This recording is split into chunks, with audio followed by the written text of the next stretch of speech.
దశరథాత్మజుని పదముల చెంత కుదుట పడిన మది ఎరుగదు చింత. రామనామమనో రత్నమే చాలు గళమున దాల్చిన కలుగు శుభాలు. మంగళప్రదము శ్రీరాముని పయనం ధర్మ ప్రమాణము రామాయణము. రామ్ సీతారాం సీతారాం జయ జయ రామ్. రామ్ సీతారాం సీతారాం జయ జయ రామ్. జై శ్రీరామ్. అందరికీ నమస్కారం అండి. హే గొర్రెల్స్, హాయ్. అయితే ఈరోజు నేను మీకు ఒకటి చూపిస్తాను, చూడండి.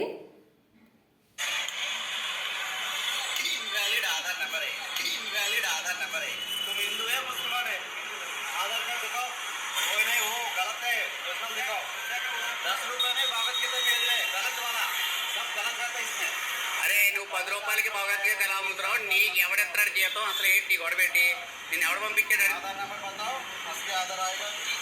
इनवैलिड आधार नंबर है, इनवैलिड आधार नंबर है, इनवैलिड आधार नंबर है। ఇది చూశారు కదా, అదనమాట పరిస్థితి. బయట ఎవరు కూడా ఇప్పుడు మన భగవద్గీత, రామాయణం ఈ గ్రంథాలు తప్పుడుగా రాసి తక్కువ రేట్లకి అనమాట, తప్పుగా వక్రీకరించి 5కి 10కి బయట అమ్మేస్తున్నారు. ఈ విధంగా ఉందన్నమాట. మన సనాతన ధర్మం మీద ఇంతగా తప్పుడు ఆరోపణలు చేస్తూ తప్పుడు రాతలు రాస్తూ మన గ్రంథాలని తప్పుగా వక్రీకరించి రాసి 5కి 10కి రోడ్ల మీద అమ్ముతున్నారు. కాబట్టి దయచేసి ఎవరు కూడా రోడ్ల మీద పుస్తకాలు అయితే కొనకండి. ఒకవేళ అవి 5కి 10కి దొరికినట్టయితే అక్కడ వెంటనే మీరు చెక్ చేయండి, చూడండి, అలా పట్టుకోండి. ఇదనమాట. మనకి ఇస్కాన్ టెంపుల్లో కూడా దొరుకుతాయి మంచి పుస్తకాలు ఇలాంటివి. భగవద్గీత కానీ రామాయణ కానీ మన హిందూ దేవులకు సంబంధించినవి ఏమైనా చక్కగా మంచి షాపుల్లో కొనుక్కోండి. ఒకసారి కొనే ముందు కూడా చెక్ చేయండి అన్ని కూడా. ఇప్పుడు మొన్న వేణుగోపాల్ అన్నోడు కూడా అందరూ వీడియోస్ చేశారు దీని మీద. అయితే వాడు ఏమంటున్నాడు అడిగితే తిరిగి నా ఇష్టం అంటున్నాడు.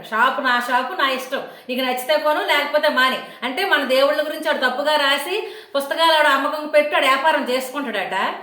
అది మనం అడిగితే నీ ఇష్టం, కొంటే కొను లేకపోతే పో అనేసి తిరిగి మాట్లాడుతున్నాడు, దౌర్జన్యం చేస్తున్నాడు. అడిగిన ఎవరో అతను ప్రశ్నిస్తున్నాడు. అతను ప్రశ్నిస్తుంటే వీడు తిరిగి మళ్ళీ వాడి పేరు ఏం పేరు? వేణుగోపాలు, మన హిందూ పేరు. మళ్ళేమో హిందూ మతం అంత దుర్మార్గమైన మతం ఎక్కడా ఉండదు. మన పుస్తకాలని తప్పుడు రాతలు రాసి తప్పుగా వక్రీకరించి బిజినెస్ చేసి బ్రతుకుతున్నాడు, మన పేరు పెట్టుకొని బ్రతుకుతున్నాడు. ఇవన్నీ మనమే, మనకు సంబంధించిన దీని మీద బ్రతుకుతున్నాడు. మళ్ళీ హిందూ మతం అంత దుర్మార్గమైన మతం ఇంకొకటి ఉండదు. ఏ విధంగా దుర్మార్గం అయింది ఆడికి? అసలు నిజంగా చెప్పాలంటే మామూలుగా మన పేరు పెట్టుకొని మన పుస్తకాలు అమ్ముకొని బ్రతుకుతున్నాడు. బ్రతికి తిరిగి హిందూ మతాన్ని గురించి కించపరుస్తూ మాట్లాడుతున్నాడు. ఈ విధంగా ఈ దేశద్రోహులేను పుట్టిన దేశానికి ద్రోహం చేస్తూ పేర్లు వేణుగోపాల్ పేరు పెట్టుకొని హిందూ ధర్మాన్ని, హిందూ సనాతన ధర్మాన్ని, తర్వాత హిందూ మతాన్ని కించపరిచి మాట్లాడి ఏమని తిరిగి అడిగితే నా ఇష్టం, నువ్వేం చేసుకుంటావు చేసుకో, ఇక్కడ పో, అన్ని షాపుల్లోనే మేము అమ్ముతాను, మా ఇష్టం అన్నట్టుగా వాడు మాట్లాడుతున్నాడు. ఈ విధంగా తప్పుడు రాతలు రాస్తూ అన్ని మొత్తానికి ఎన్ని వైపులా అందరూ కూడా మన సనాతన ధర్మం మీదే ఏడుస్తున్నారు అనమాట. ఏ విధంగా ఈ మీద బురద జల్లాలి, ఈ పుస్తకాలని ఎలాగ తప్పుగా వక్రీకరించి రాసి బయటకు అమ్మి అంటే ఎలాగంటే ఇప్పుడు బైబిల్లో అన్నీ తప్పులే, బైబిల్లో అలాగ రాసుకోవడం కాదు, అది అసలు లేనిది, ఏ సన్నోడు పుట్టలేదు. కాబట్టి మన మీద బురద ఎలా జల్లాలి, ఈ విధంగా జల్లాలన్నమాట. ఇలాగా 5కి 10కి పుస్తకాలు అమ్మేసి తప్పుడు పుస్తకాలు అమ్మేసి ఈ విధంగా మన అమాయక జనాల్ని తప్పుడు మార్గాన్ని పట్టేస్తున్నారు వీళ్ళు. కాబట్టి దయచేసి ఎవరు రోడ్ల మీద పుస్తకాలు కొనకండి. ఒకవేళ అలాగే అమ్మిన వాళ్ళు ఎవరిని ఉంటే వాళ్ళని వెంటనే పట్టుకొని అదేంటి దాని సంగతి చూసి వాళ్ళకి పట్టించండి, పోలీసులను పట్టించండి. వాళ్ళు తగలనివ్వండి, పర్లేదు, నష్టం ఏట్లేదు. మరి మన ధర్మం మీద ఇంత బురద జల్లే ప్రయత్నం చేస్తున్నారు అమాయక జనాలను తప్పుడు మార్గం అంటే తప్పుడు రాతలు రాస్తే మరి అవే చదువుతారు కదా. ఇప్పుడు అడేటప్పుడు అది పోలేస్తున్నారు బయట తెలియక, అవే చదువుతారు, అదే నిజం అనుకుంటారు. కాబట్టి రోడ్ల మీద ఎవరు పుస్తకాలు కొనకండి. ఎక్కడైనా ఇలాంటి తప్పుడు పుస్తకాలు కనిపిస్తే కనుక వెంటనే ప్రశ్నించండి. ఇదనమాట. ఇంకో విషయం ఏంటంటే, నన్ను రోజుకి ఎవడో ఒకడు నిన్ను అది చేస్తాను ఇది చేస్తాను, నీకు రేపటి నుంచే అయిపోద్ది, రేపటి నుంచి నీకు దరువు అవుతుంది, కొంతసేపు వెయిట్ చెయ్యు, నీకు అవుతుంది. ఏటవుతుంది నాకు? ఏం చేస్తారు మీరు?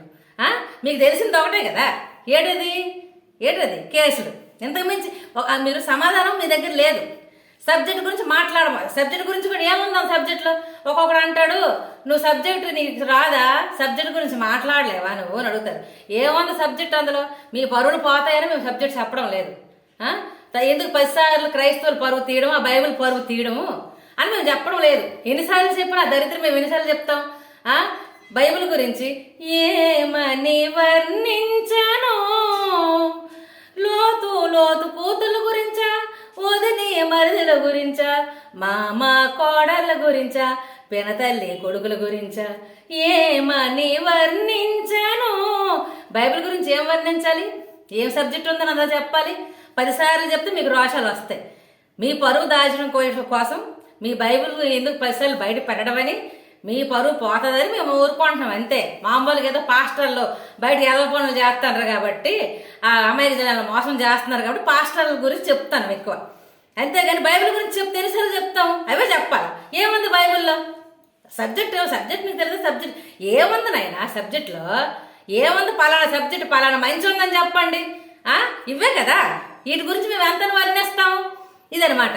అయితే నీవు బెదిరేస్తున్నారు, నన్ను ఏదో చేసేస్తారట, రేపటి నుంచి చేస్తాను ఒకడు. రేపటి నుంచి నీకు అవుద్ది చూడు. మేము ఒకటి చెప్తాను, మీరు ఏం చేసినా బెదిరిస్తే, ఇప్పుడు మీ యేసు బెదిరిస్తే పారిపోయాడు. ఎన్ని దగ్గరలో కొండల్లోనో గుట్టల్లోనో దాక్కున్నాడు వరిగిపోయి. ఏంటి కనీసం మా ఆడవాళ్ళలో ఉన్న కొంచెం ధైర్యం అతను ఉన్నా మేము కూడా అంగీకరిద్దామేమో. అసలు కనీసం ధైర్యం కూడా లేదు.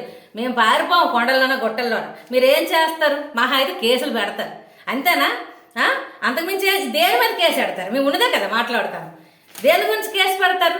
ఉన్నట్టు మాట్లాడితే తప్ప? ఉన్నట్టు ఇప్పుడు బైబిల్లో ఉందే కదా మేము చెప్పాము. అది మాకు సమాధానం చెప్పండి. ఇది కాదు ఇదని చెప్పండి. బెదిరేస్తున్నారా? ఏం చేస్తారు? దాడులు చేస్తారా? లేకపోతే చెయ్యండి ఇంకా మంచిది. మీరు ఈ విధంగా అసలు ఇంకో విధంగా చెప్పాలంటే మిమ్మల్ని మెచ్చుకొని తీరాలి. అసలు మీరు మమ్మల్ని ఫేమస్ చేస్తుంది మీరే. మమ్మల్ని ఫేమస్ చేస్తుంది మీరేనరా.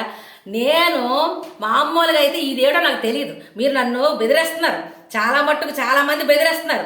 బెదిరిస్తే భయపడిపో. నేనేమి అన్యాయం చేయలేదు, నేను ఎవరికి మర్డర్ చేయలేదు, ఎవరికి ఎక్కడ దొంగతనం చేయలేదు, నేను ఎవరికి మోసం చేయలేదు, దశం భాగాలు చెప్పి డబ్బులు లాక్కోలేదు. మాకు అలాంటి ఏడు తెలియదు. మేము నిజాన్ని మాట్లాడటమే మాకు తెలుసు. మీరేం చేస్తారు? అంతకు మించి ఏం చేయలేరు కదా. నాకు అసలు ఇంతకుముందు నాకేం తెలిసేటి ఇంత అన్యాయాలు బైబిల్లో ఉన్నాయి, పాస్టర్స్ ఇంత మోసగాలు నాకేం తెలీదు. నా మట్టు నేను మాడిపోయిన మసాలా దోశ తింటుంటే ఈ విజయ్ కుమార్ గారి వీడియో వచ్చింది. అప్పటి నుంచి దొరికే నాకు పాస్టర్ల వీడియోలు. మాకేంటి తెలుసు మా హిందూ సనాతన ధర్మం మీద, మా హిందూ మతం మీద ఎంత దారుణంగా కుట్రలు పడేవో నాకు అప్పుడు తెలిసింది. మేమందరం కూడా ఎవరి మటు గాలే ఉన్నాం. మమ్మల్ని బయటకు తెచ్చింది, మమ్మల్ని ఫేమస్ చేస్తున్నది మీరేరా. మిమ్మల్ని నిజంగా గొర్రెలకైతే అయ్యారు కానీ మిమ్మల్ని మీకు థ్యాంక్స్ చెప్పాలిరా. గొర్రెలు ఇంత బాగా మమ్మల్ని దృష్టి పెట్టి బెదిరించి భయపెట్టి మేము వేసనుకుంటున్నారా? కొండలను గుట్టలను దాగిపోవడానికి మీరు భయపెడితే ఏమైపోద్దిరా? ఎన్నిసార్లు చెప్పాను నేను, ఏమైపోద్ది? తొక్కలో ప్రాణం ఉంటే ఎప్పుడైతే ఉండిపోతాం ఏంటి? ఎప్పటికైనా చచ్చిపోతాం. మంచి పని చేసి చచ్చిపోదాం. ఇందులో పెద్ద ఒరిగింది ఏముంది? నాకు ఇంక అంత సీనియర్, నాకు అన్ని పిల్లలకి వెళ్ళాలని అయిపోయి ఇంక నాకేంటి అనుభవించాలనేసి, ఇంకా సరదాలు చూసేయాలనేసి నాకేమీ లేదు. మా ధర్మం కోసం నేను పోరాడు. అందులో నాకేం జరిగినా నాకు సంతోషమే. అయితే ఒకటిరా, నేను ఒక మాట మీకు చెప్తాను. ఒరే మీరు ఏదైనా కేసులు కట్టి ఎప్పుడు పెట్టినా నాకు ఛార్జీలకు మాత్రం డబ్బులు మీరే టికెట్ కట్టియాలి. నాకు ఛార్జీలు కూడా నాదే డబ్బులు ఉండవు. నా మీద కేసు కడితే మీరు నాగినట్టే, అర్థమైందా? మీ గొయ్యి మీరు తీసుకున్నట్టే. ఎందుకంటే నేను ఛార్జీలు కూడా నేను కట్టుకోలేనురా. ఆ ఛార్జీలు కూడా మీరే కట్టాలి, అర్థమైందా? పెట్టుకోండి కానీ ఛార్జీలు మాత్రం కట్టుకోండి. రాను పోని ఛార్జీలు నాకు ఇచ్చేయండి, అర్థమైందా? నాకు మాత్రం ఎక్కువ ఇబ్బంది పెట్టకండి.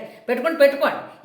ఇదనమాట. అది నా మటుకు నా మాడిపోయిన మసాలా దోశ అంటుంటే మీ పాస్టల్ వీడియోలు వచ్చాయి. అప్పటి నుంచి నాకు తెలిసింది మా ధర్మం మీద, మా హిందూ మతం మీద ఇన్ని కుట్రలు జరుగుతున్నాయి. అమ్మో మా వాళ్ళు ఏమైపోతారో అని నేను దిగానమాట నా వంతుగా, అర్థమైందా? ఇది మన హిందువులు చెప్తున్నాను కాబట్టి బయట పుస్తకాలు ఏవి కొనకండి. రోడ్ల మీద ఒకవేళ ఇలాంటివి కొనకండి అంటే మళ్ళీ ఇర్రెస్పాన్సిబుల్ అలా ఉండకండి, అంత దీనిగా వండకండి. వాడు ఎందుకు అమ్ముతాడు? వాడు అమ్మిన పుస్తకం వాడే మీరు ఒకసారి కనిపెట్టి నాకు తగిలించండి. అవసరమైతే పోలీసులు పట్టించండి. ఇలా మన హిందూ ధర్మం మీద ఈ విధంగా చెడుగా వక్రీకరించి పుస్తకాలు తయారు చేసిన వాడు ఎవడో, ఆడికి అమ్మమన్నోడు ఎవడో అందరూ దొరికిపోతారు. మన ధర్మం మన గ్రంథాలు అంత తప్పుగా రాసి అమ్ముతుంటే మనం ఎలా చూస్తూ ఊరుకోవాలి. కాబట్టి మీరందరూ కూడా వీటి మీద చర్యలు తీసుకుంటారని, ఎక్కడైనా ఇలాంటివి మీ దృష్టిలో పడితే గట్టిగా నిలదీయండి, ప్రశ్నించండి. ఇదే నేను చెప్పదలుచుకుంది. జై శ్రీరామ్.